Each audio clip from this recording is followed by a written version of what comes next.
Section 19, The Borgias, Chapter 10, Part 2. Almost at the same time, Rome was terrified by another murder. Don Giovanni Cerviglione, a gentleman by birth and a brave soldier, captain of the Pope's men-at-arms, was attacked one evening by the sbirri, as he was on his way home from supping with Don Alicio Pignatelli.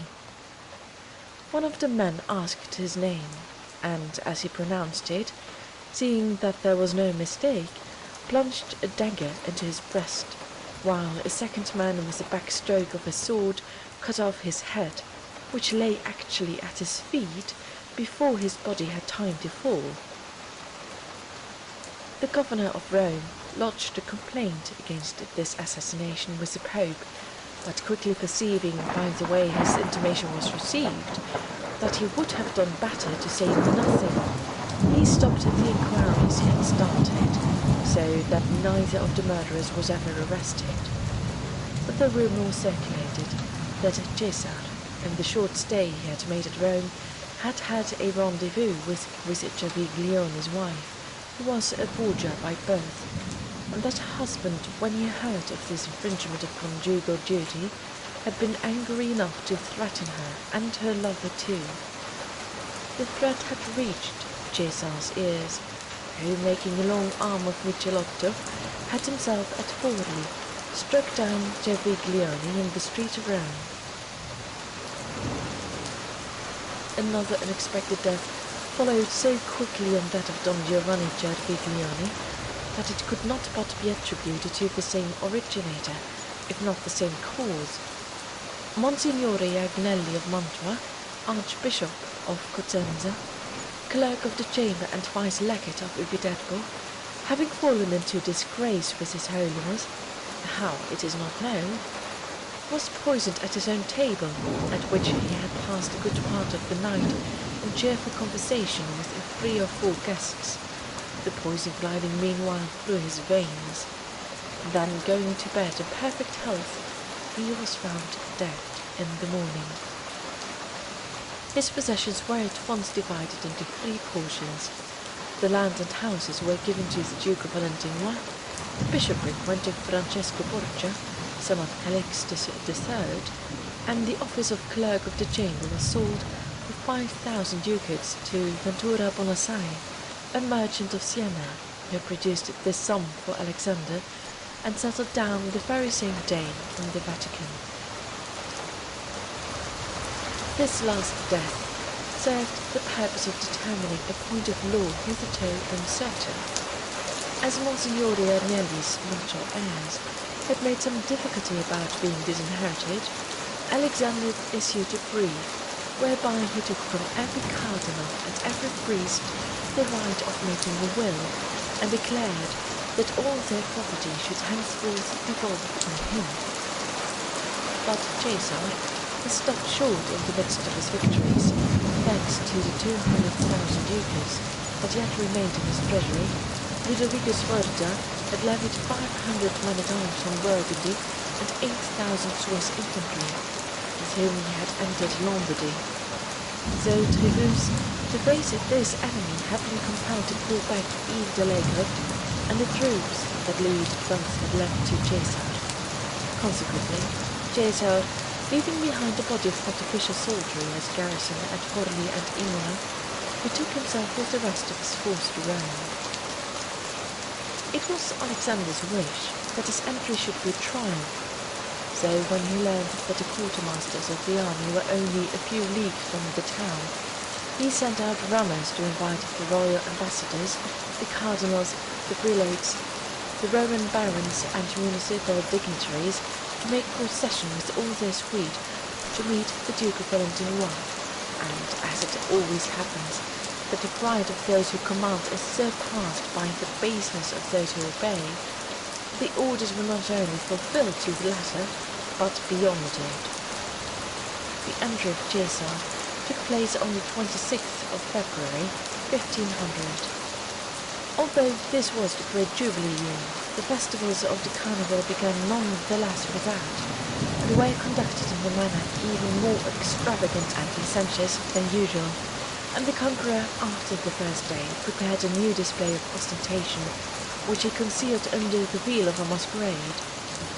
As he was pleased to identify himself with the glory, genius, and fortune of the great man whose name he bore, he resolved on a representation of the triumph of Julius Caesar to be given on the Piazza di Navona, the ordinary place for holding the carnival fairs.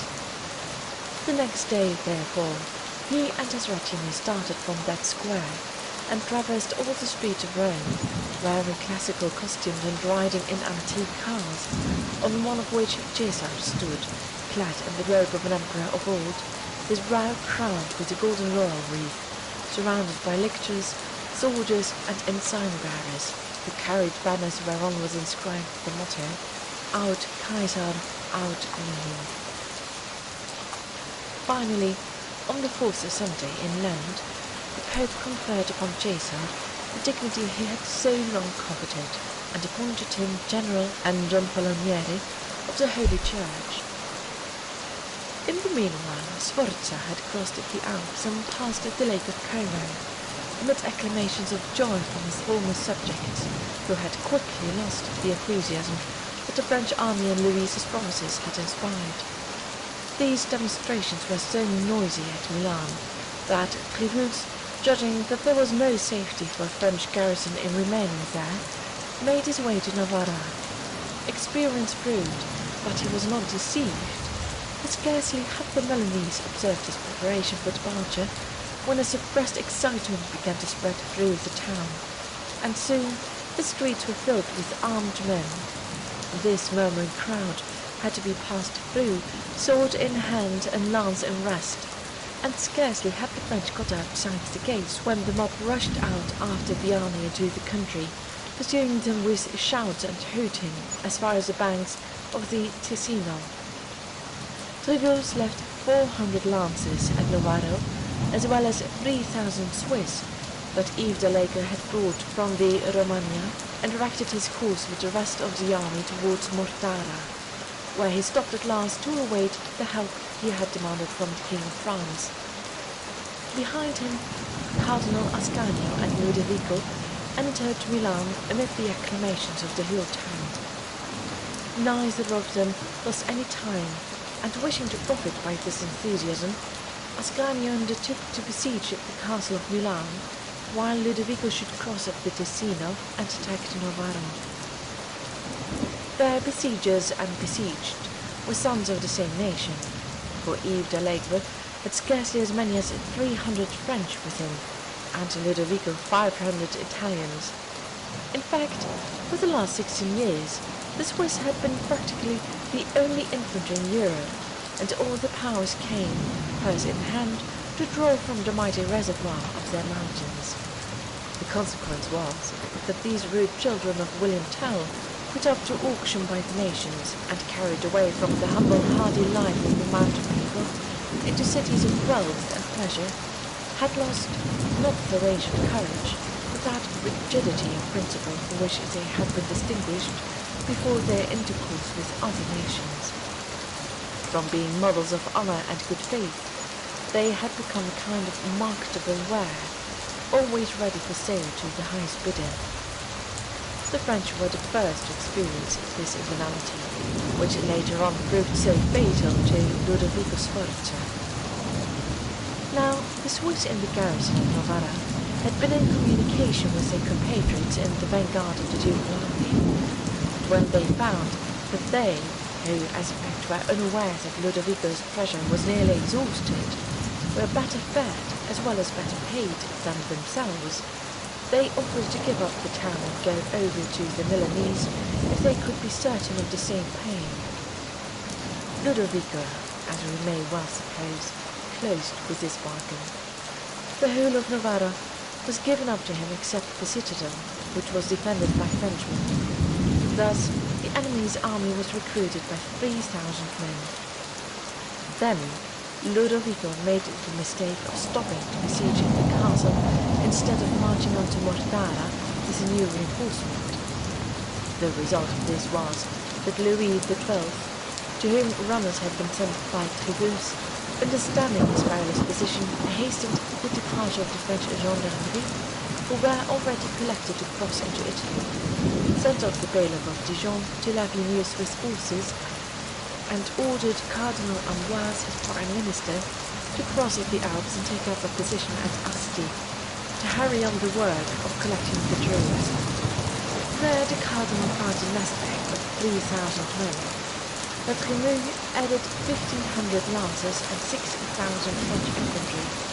Finally, the bailiff of Dijon arrived with 10,000 Swiss, so that, counting the troops which Treacherous had at Mortara, Louis XII found himself fast on the other side of the Alps of the first army any French king had ever led out to battle.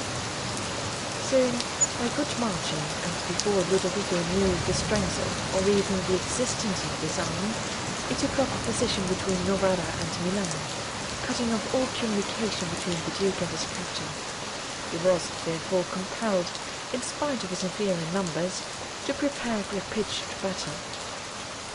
But it so happened that just when the preparations for a decisive engagement were being made on both sides, the Swiss died, learning that the sons of Helvetia were on the point of cutting one another's throats, sent orders to all the Swiss serving in either army to break their engagements and return to the fatherland.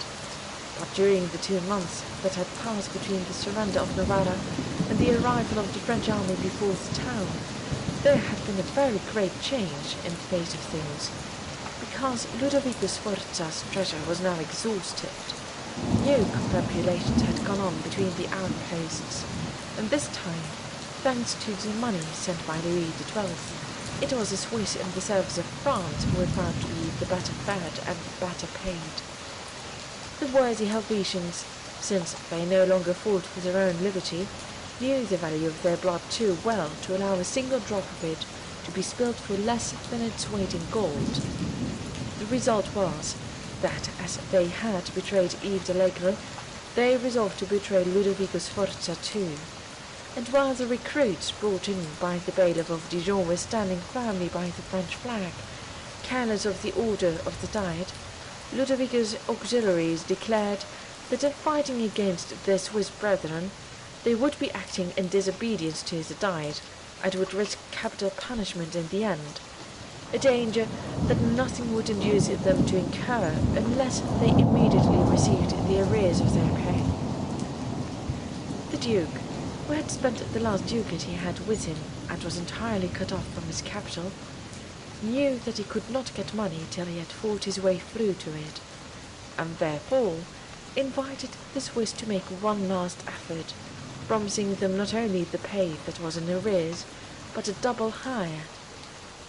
But unluckily the fulfilment of this promise was dependent on the doubtful issue of a battle, and the Swiss replied that they had far too much respect for their country to disobey its decree, and that they loved their brothers far too well to consent to shed their blood without reward, and therefore Sforza would do well not to count upon them, since indeed the very next day they proposed to return to their homes.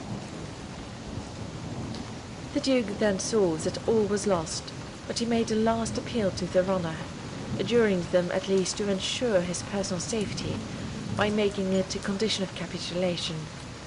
But they replied that even if a condition of such a kind would not make capitulation impossible, it would certainly deprive them of advantages which they had a right to expect, and on which they counted as indemnification for the arrears of their pay. They pretended, however, at last that they were touched by the prayers of the man whose orders they had obeyed so long, and offered to conceal him, dressed in their clothes, among their ranks. This proposition was barely plausible, for Sforza was short, and by this time an old man, and he could not possibly escape recognition in the midst of an army where the oldest was not past 30, and the shortest not less than 5'6". Still, this was his last chance, and he did not reject it at once, but tried to modify it, so that it might help him in his trades. His plan was to disguise himself as a Franciscan monk, so that mounted on a shabby horse he might pass for their chaplain. The others, Galeazzo di San Severino, who commanded under him, and his two brothers, were all tall men, so, adopting the dress of common soldiers, they hoped they might escape detection in the Swiss ranks. Scarcely were these plans settled, when the Duke heard that a capitulation was signed between Treacherous and the Swiss, who had made no stipulation in favour of him and his generals. They were to go over the next day with arms and baggage right into the French army, so the last hope of the wretched Ludovico and his generals must needs be in their disguise. And so it was. Sanseverino and his brothers took their place in the ranks of the infantry, and Sforza took his among the baggage, clad in a monk's frock, with the hood pulled over his eyes. The army marched off, but the Swiss, who had first trafficked in their blood, now trafficked in their honour. The French were warned of the disguise of Sforza and his generals, and thus they were all four recognized, and Sforza was arrested by Trémouille himself. It is said that the price paid for this treason was the town of Belindona, for it then belonged to the French, and when the Swiss returned to their mountains and took possession of it, Louis XII took no steps to get it back again. When Ascanio Sforza, who, as we know, had stayed at Milan, learned the news of this cowardly desertion, he supposed that his cause was lost, and that it would be the best plan for him to fly, before he found himself a prisoner in the hands of his brother's old subjects. Such a change of face on the people's part would be very natural, and they might propose perhaps to purchase their own pardon at the price of his liberty. So he fled by night with the chief nobles of the Ghibelline party, taking the road to Piacenza on his way to the kingdom of Naples. But when he arrived at Rivolta, he remembered that there was living in that town an old friend of his childhood, by name Conrad Lando, whom he had helped to much wealth in his days of power, and as Ascanio and his companions were extremely tired, he resolved to beg his hospitality for a single night. Conrad received them with every sign of joy, putting all his house and servants at their disposal. But scarcely had they retired to bed, when he sent a runner to Piacenza to inform Carlo Orsini, at that time commanding the Venetian garrison, that he was prepared to deliver up Cardinal Ascanio and the chief men of the Milanese army. Carlo Orsini did not care to resign to another so important an expedition, and, mounting hurriedly with 25 men, he first surrounded Conrad's house, and then entered, sword in hand, the chamber wherein Ascanio and his companions lay, and being surprised in the middle of their sleep, they yielded without resistance. The prisoners were taken to Venice, but Louis XII claimed them, and they were given up. Thus the King of France found himself master of Ludovico Sforza and of Ascanio, of a legitimate nephew of the great Francesco Sforza, named Hermes, of the two bastards, named Alessandro and Cortino, and of Francesco, son of the unhappy John Galeazza, who had been poisoned by his uncle. Louis XII, wishing to make an end of the whole family at a blow, forced Francesco to enter cloister, shut up Cardinal Ascanio in the tower of Borgias, threw into prison Alessandro, Cortino, and Hermes, and finally, after transferring the wretched Ludovico from the fortress of Pierre-Roussis to Lys Saint-Georges, he relegated him for good and all to the castle of Loches, where he lived for 10 years in solitude and utter destitution, and there died, cursing the day when the idea first came into his head of enticing the French into Italy. The news of the catastrophe of Ludovico and his family caused the greatest joy at Rome, for, while the French were consolidating their power in Milanese territory, the Holy See was gaining ground in the Romagna, where no further opposition was offered to Caesar's conquest. So the runners who brought the news were rewarded with valuable presents, and it was published throughout the whole town of Rome, to the sound of the trumpet and drum. The war cry of Louis France, and that of Orsina also, ran through all the streets, which in the evening were illuminated, as though Constantinople or Jerusalem had been taken. And the Pope gave the people fetes and fireworks, without troubling his head the least in the world, either about its being a Holy Week, or because the Jubilee had attracted more than 200,000 people to Rome, the temporal interests of his family seeming to him far more important than the spiritual interests of his subjects. Section 20. The Borgias, Chapter 11, Part 1. One thing alone was wanting to assure the success of the vast projects that the Pope and his son were founding upon the friendship of Louis and an alliance with him, that is, money. But Alexander was not the man to be troubled about a paltry worry of that kind. True, the sale of benefices was by now exhausted, the ordinary and extraordinary taxes had already been collected for the whole year, and the prospect of inheritance from cardinals and priests was a poor thing now that the richest of them had been poisoned.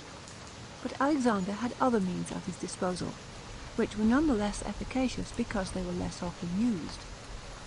The first he employed was to spread a report that the Turks were threatening an invasion of Christendom, and that he knew for a positive fact that before the end of the summer Bajazet would land 2 considerable armies, one in Romagna, the other in Calabria. He therefore published 2 bulls, one to levy tithes of all ecclesiastical revenues in Europe of whatever nature they might be, the other to force the Jews into paying an equivalent sum. Both bulls contained the severest sentences of excommunication against those who refused to submit, or attempted opposition. The second plan was the selling of indulgences, a thing which had never been done before. These indulgences affected the people who had been prevented by reasons of health or business from coming to Rome for the Jubilee. The journey by this expedient was rendered unnecessary, and sins were pardoned for a third of what it would have cost, and just as completely as if the faithful had fulfilled every condition of the pilgrimage. For gathering in this tax, a veritable army of collectors was instituted, a certain Lodovico della Torre at their head. The sum that Alexander brought into the pontifical treasury is incalculable, and some idea of it may be gathered from the fact that 799,000 livres in gold was paid in from the territory of Venice alone. But as the Turks did as a fact make some sort of demonstration from the Hungarian side, and the Venetians began to fear that they might be coming in their direction, they asked for help from the Pope, who gave orders that at 12 o'clock in the day, in all his states an Ave Maria should be said to pray God to avert the danger which was threatening the most serene republic. This was the only help the Venetians got from His Holiness in exchange for the 799,000 livres in gold that he had got from them.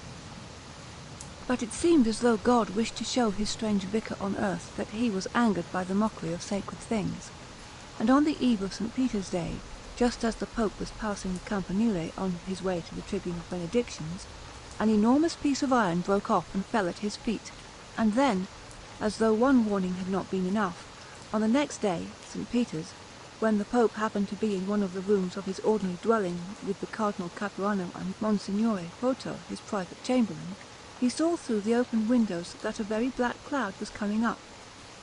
Foreseeing a thunderstorm, he ordered the Cardinal and the Chamberlain to shut the windows.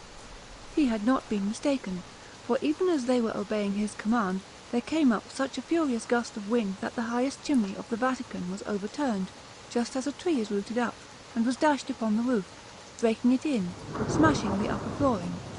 It fell into the very room where they were. Terrified by the noise of this catastrophe, which made the whole palace tremble, the Cardinal and Monsignore Poto turned round, and seeing the room full of dust and debris, sprang out upon the parapet and shouted to the guards at the gate, "The Pope is dead! The Pope is dead!" At this cry, the guards ran up and discovered 3 persons lying in the rubbish on the floor, one dead and the other 2 dying. The dead man was a gentleman of Siena, called Lorenzo Chigi, and the dying were 2 resident officials of the Vatican. They had been walking across the floor above, and had been flung down with the debris. But Alexander was not to be found, and as he gave no answer, though they kept on calling to him, the belief that he had perished was confirmed, and very soon spread about the town.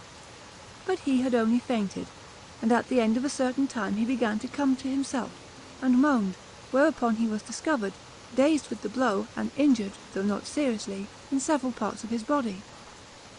He had been saved by little short of a miracle. A beam had broken in half, and had left each of its two ends in the side walls, and one of these had formed a sort of roof over the pontifical throne. The Pope, who was sitting there at the time, was protected by this overarching beam, and had received only a few contusions. The two contradictory reports of the sudden death and the miraculous preservation of the Pope spread rapidly through Rome, and the Duke of Valentinois, terrified at the thought of what a change might be wrought in his own fortunes by any slight accident to the Holy Father, hurried to the Vatican, unable to assure himself by anything less than the evidence of his own eyes. Alexander desired to render public thanks to Heaven for the protection that had been granted him, and on the very same day was carried to the church of Santa Maria del Popolo. Escorted by a numerous procession of prelates and men-at-arms, his pontifical seat borne by two valets, two equerries, and two grooms. In this church were buried the Duke of Gandia and Gian Borgia, and perhaps Alexander was drawn thither by some relics of devotion, or maybe by the recollection of his love for his former mistress, Rosa Bonazza, whose image, in the guise of the Madonna, was exposed for the veneration of the faithful in a chapel on the left of the high altar.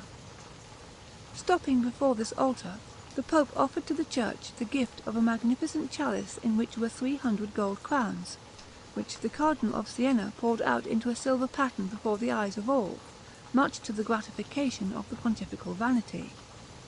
But before he left Rome to complete the conquest of the Romagna, the Duke of Valentinois had been reflecting that the marriage, once so ardently desired, between Lucrezia and Alfonso had been quite useless to himself and his father. There was more than this to be considered. Louis XII's rest in Lombardy was only a halt, and Milan was evidently but the stage before Naples. It was very possible that Louis was annoyed about the marriage which converted his enemy's nephew into the son-in-law of his ally. Whereas, if Alfonso were dead, Lucrezia would be in the position to marry some powerful lord of Ferrara or Brescia, who would be able to help his brother-in-law in the conquest of Romagna.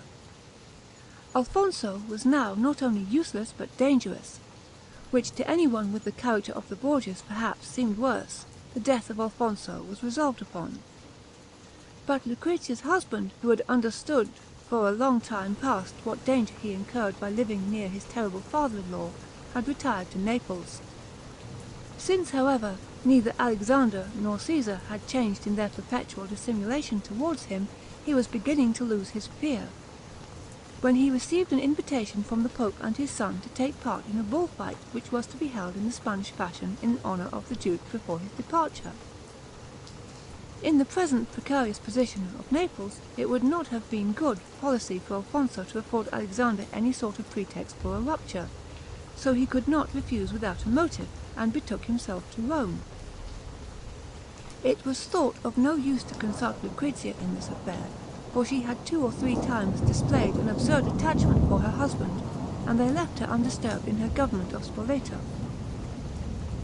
Alfonso was received by the Pope and the Duke with every demonstration of sincere friendship, and rooms in the Vatican were assigned to him that he had inhabited before with Lucrezia, in that part of the building which is known as the Torre Nuova.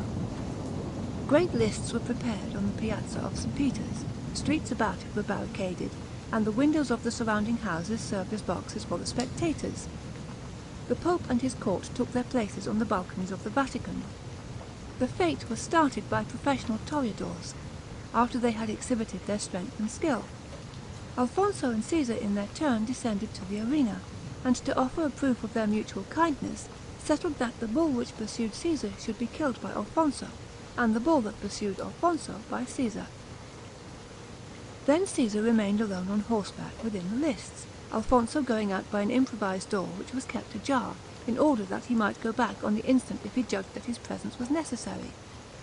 At the same time, from the opposite side of the lists the bull was introduced, and was at the same moment pierced all over with darts and arrows, some of them containing explosives, which took fire, and irritated the bull to such a point that he rolled about with pain, and then got up in a fury, and perceiving a man on horseback, rushed instantly upon him, It was now, in this narrow arena, pursued by his swift enemy, that Caesar displayed all that skill which made him one of the finest horsemen of the period. Still, clever as he was, he could not have remained safe long in that restricted area from an adversary against whom he had no other resource than flight, had not Alfonso appeared suddenly, just when the bull was beginning to gain upon him, waving a red cloak in his left hand, and holding in his right a long, delicate Aragon sword. It was high time. The bull was only a few paces distant from Caesar, and the risk he was running appeared so imminent that a woman's scream was heard from one of the windows. But at the sight of a man on foot, the bull stopped short, and judging that he would do better business with the new enemy than the old one, he turned upon him instead. For a moment he stood motionless, roaring, kicking up the dust with his hind feet, and lashing his sides with his tail. Then he rushed upon Alfonso, his eyes all bloodshot, his horns tearing up the ground. Alfonso awaited him with a tranquil air. Then, when he was only 3 paces away, he made a bound to one side and presented instead of his body his sword, which disappeared at once to the hilt. The bull, checked in the middle of his onslaught, stopped one instant motionless and trembling, then fell upon his knees, uttered one dull roar, and lying down on the very spot where his course had been checked, breathed his last without moving a single step forward. Applause resounded on all sides, so rapid and clever had been the blow. Caesar had remained on horseback, seeking to discover the fair spectator who had given so lively a proof of her interest in him, without troubling himself about what was going on. His search had not been unrewarded, for he had recognized one of the maids of honor to Elizabeth, Duchess of Urbino, who was betrothed to Gianbattista Caracualo, Captain General of the Republic of Venice. It was now Alfonso's turn to run from the bull, Caesar's to fight him. The young men changed parts, and when 4 mules had reluctantly dragged the dead bull from the arena, and the valets and other servants of his holiness had scattered sand over the places that were stained with blood, Alfonso mounted a magnificent Andalusian steed of Arab origin, light as the wind of Sahara that had wedded with his mother, while Caesar, dismounting, retired in his turn, to reappear at the moment when Alfonso should be meeting the same danger from which he had just now rescued him. Then a second bull was introduced upon the scene, excited in the same manner with steel darts and flaming arrows. Like his predecessor, when he perceived a man on horseback, he rushed upon him, and then began a marvellous race, in which it was impossible to see, so quickly did they fly over the ground, whether the horse was pursuing the bull, or the bull the horse. But after 5 or 6 rounds, the bull began to gain upon the son of Araby, for all his speed, and it was plain to see who fled and who pursued. In another moment there was only the length of 2 lances between them, and then suddenly Caesar appeared, armed with one of those long 2-handed swords which the French are accustomed to use, and just when the bull, almost close upon Don Alfonso, came in front of Caesar, he brandished the sword, which flashed like lightning and cut off his head, while his body, impelled by the speed of the run, fell to the ground 10 paces farther on. This blow was so unexpected, and had been performed with such dexterity, that it was received not with mere clapping, but with wild enthusiasm and frantic outcry. Caesar, apparently remembering nothing else in his hour of triumph but the scream that had been caused by his former danger, picked up the bull's head, and, giving it to one of his equerries, ordered him to lay it, as an act of homage, at the feet of the fair Venetian who had bestowed upon him so lively a sign of interest. This fate, besides affording a triumph to each of the young men, had another end as well. It was meant to prove to the populace that perfect goodwill existed between the two, since each had saved the life of the other. The result was that, if any accident had happened to Caesar, nobody would dream of accusing Alfonso, and if any accident had happened to Alfonso, nobody would dream of accusing Caesar. There was a supper at the Vatican. Alfonso made an elegant toilet, and about 10 o'clock at night prepared to go from the quarters he inhabited into those where the Pope lived. But the door which separated the 2 courts of the building was shut, and knock as he would, no one came to open it. Alfonso then thought that it was a simple matter for him to go round by the Piazza of St. Peter.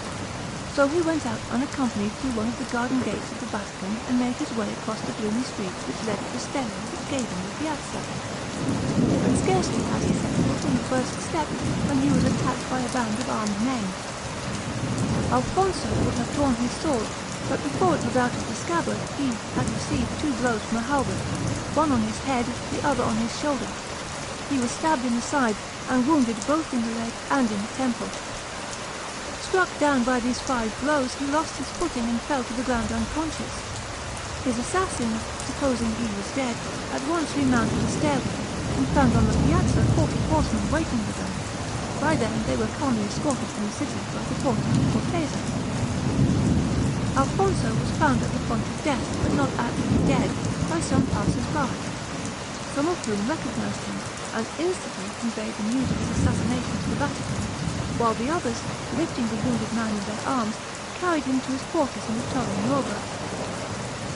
The Pope and Caesar, who learned this news just as they were sitting down to table, showed great distress, and leaving their companions, at once went to see Alfonso, to be quite certain whether his wounds were fatal or not, and on the next morning, to divert any suspicion that might be turned towards themselves, they arrested Alfonso's maternal uncle, Francesco Gazella, who had come to Rome in his nephew's company. Gazella was found guilty on the evidence of false witnesses, and was consequently beheaded. But they had only accomplished half of what they wanted. By some means, fair or foul, suspicion had been sufficiently diverted from the 2 assassins.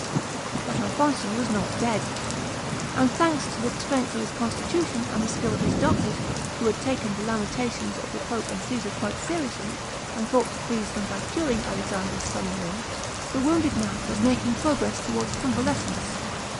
News arrived at the same time that Lucrezia had heard of her husband's accident, and was starting to come and nurse him herself. There was no time to lose, and Caesar summoned Michelotti. The same night, says Ducadus, Don Alfonso, who would not die of his wounds, was found strangled in his bed. The funeral took place the next day with a ceremony not unbecoming in itself, though unsuited to his high rank.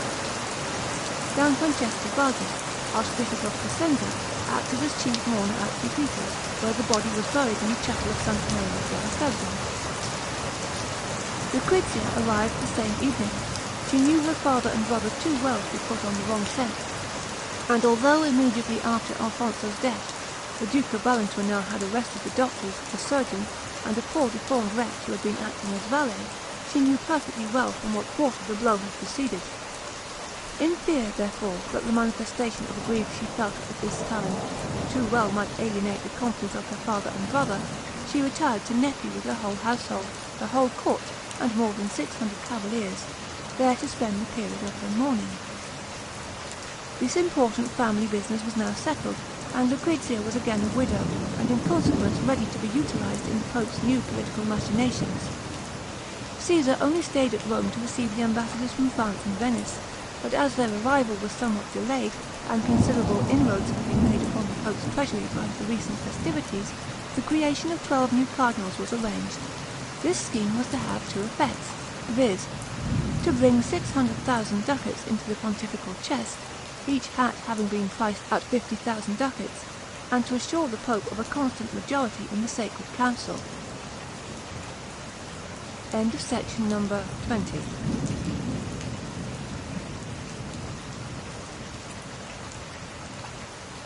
Section 21. The Borgias, Chapter 11, Part 2. The ambassadors at last arrived. The first was Monsieur de Villeneuve, the same who had come before to see the Duke of Valentinois in the name of France. Just as he entered Rome, he met on the road a masked man who, without removing his domino, expressed the joy he felt at his arrival. This man was Caesar himself, who did not wish to be recognized, and who took his departure after a short conference without uncovering his face. Monsieur de Villeneuve then entered the city after him, and at the Porta del Populo found the ambassadors of the various powers, and among them those of Spain and Naples, whose sovereigns were not yet, it is true, in declared hostility to France, though there was already some coolness.